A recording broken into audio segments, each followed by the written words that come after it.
தற்போது ஒரு அண்மை செய்தி. யானை வழித்தடங்களில் அள்ளப்பட்ட மண் குறித்து நீதிமன்றம் அதிருப்தி தெரிவித்துள்ளது.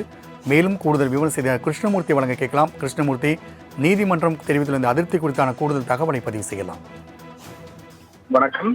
கோவை வனப்பகுதியை ஒட்டிய யானைகள் வழித்தடத்தில் சட்டவிரோதமாக மண் அள்ளுவதை தடுக்க கோரி வழக்குகள் சென்னை உயர்நீதிமன்றத்தில் வனத்துறை சிறப்பு அமர்வில் நீதிபதி பரத் சக்கரவர்த்தி மற்றும் சதீஷ்குமார் அமர்வில் விசாரணைக்காக எடுத்துக்கொள்ளப்பட்டது.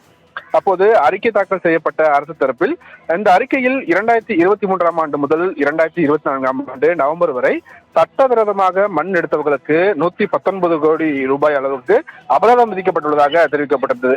மேலும் மண் அள்ளும் விவகாரம் தொடர்பாக எடுக்கப்பட்ட நடவடிக்கைகள், இது சம்பந்தமாக பதிவு செய்யப்பட்ட வழக்குகள், கைது செய்யப்பட்டவர்களின் விவரங்கள் பட்டியலிடப்பட்டிருந்தது. மேலும் தொடர் கண்காணிப்பு உள்ளிட்ட நடவடிக்கைகளும் குறித்தும் தெரிவிக்கப்பட்டிருக்கிறது. அறிக்கையை ஆய்வு செய்த நீதிபதிகள் கோவை, மதுக்கரை, கரடிமடை உள்ளிட்ட இடங்களில் 5 லட்சம் கன மீட்டர் அளவுக்கு மண் எடுக்கப்பட்டுள்ளதாக மாவட்ட நீதிபதி அறிக்கையை சுட்டிக்காட்டி இந்த மண்ணை கொண்டு செல்ல 20,000 முறை லாரிகள் இயக்கப்பட்டிருக்க வேண்டும் என்றும் முறையாக புலன் விசாரணை நடத்தப்படவில்லை என்றும் நீதிபதிகள் தரப்பில் அதிருப்தியானது தெரிவிக்கப்பட்டிருக்கிறது.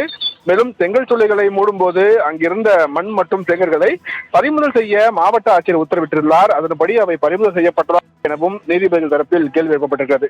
இப்பகுதிகளில் எடுக்கப்பட்ட மண் யாருக்கு அனுப்பப்பட்டது என்பது குறித்து விசாரணை நடத்தப்பட்டதா, தோட்டப்பட்ட குழிகளை நிரப்ப என்ன நடவடிக்கை எடுக்கப்பட்டது, சுற்றுச்சூழல் பாதிப்பு சரி செய்ய என்ன நடவடிக்கை எடுக்கப்பட்டது உள்ளிட்ட அடுக்கடுக்காக பல்வேறு கேள்விகளை நீதிபதிகள் தரப்பில் எழுப்பப்பட்டது. மேலும் இதனை கண்காணிக்க முறையாக இல்லை என்றும் அதிருப்தி தெரிவித்திருக்கிறார்கள். குறிப்பிட்ட இந்த பகுதிகளில் காவல் நிலைய ஆய்வாளர்கள் ஓராண்டுக்கு மேல் பணியில் நீடிக்கவில்லை என்பதில் இருந்து திட்டமிட்ட செயல் என குறிப்பிட்ட நீதிபதிகள் கனிம வளத்துறை அதிகாரிகளின் உடந்தை இல்லாமல் எவ்வளவு பரப்பில் மண் எடுத்திருக்க முடியாது என்றும் தெரிவித்திருக்கிறார்கள். இதே பகுதிகளில் மண் அள்ளும் நடவடிக்கைகள் எதுவும் நடைபெறவில்லை என்பதை உறுதி செய்ய வேண்டும் எனவும் நீதிபதிகள் தரப்பில் அறிவுறுத்தப்பட்டிருக்கிறது. சட்டவிரோதமாக மண்ணை கொண்டு செல்ல போடப்பட்ட சாலைகள் மற்றும் பாலங்களையும் அழிக்க வேண்டும் எனவும் நீதிபதிகள் உத்தரவிட்டிருக்கிறார்கள். இதற்கு பதிலளித்த தமிழக அரசின் கூடுதல் தலைமை வழக்கறிஞர், மண் எடுத்தது யார், யார் யாருக்கு மண் கொடுக்கப்பட்டது, பயனாளிகள் யார் என்பன உள்ளிட்ட விவரங்களை மாவட்ட ஆட்சியர் மூலமாக தாக்கல் செய்வார் என்றும், அரசு இந்த விவகாரத்தில் வேடிக்கை பார்க்காது என்றும், எதிர்காலத்தில் சட்டவிரோதமாக மண் எடுப்பதை தடுக்க தொழில்நுட்ப உதவிகள் நாடப்படும் என்றும் அவர் தரப்பில் விளக்கம் அளிக்கப்பட்டிருக்கிறது. அவரது விளக்கத்தை ஏற்றுக்கொண்ட நீதிபதிகள் வழக்கின் தீர்ப்பை தேதி குறிப்பிடாமல் தற்போது தள்ளி வைத்து உத்தரவிட்டிருக்கிறார்கள். ராம்குமார். கிருஷ்ணமூர்த்தி, கூடுதல் தகவலுக்கு நன்றி.